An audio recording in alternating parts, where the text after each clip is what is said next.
اسے آپ کہتے ہو ہمارے امیر ہیں. میں نے آج ایک کمنٹ دیکھا، کمنٹ کیا، ایک تحریر دیکھی اور بڑا عجیب مجھے لگا. اس نے اوپر لکھا ہوا تھا، اس نے یہ لکھا ہوا تھا کہ میں یزید کو امام مانتا ہوں اپنا، اور حضرت امام حسین رضی اللہ تعالیٰ عنہ کے قتل سے اسے بری مانتا ہوں، کہ اس کا کوئی تعلق نہیں اس قصے سے، اس معاملے سے کوئی نہیں، اور اس پہ کوئی فتویٰ دے تو میں اس کے فتوے کو تھوکتا بھی نہیں.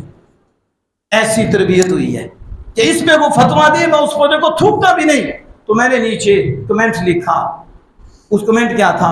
میں نے کہا تمہاری جو ایسی سوچ، ایسی تحریر سے پتہ چلتا ہے کہ واقعی تیرا امام یزید ہی ہے.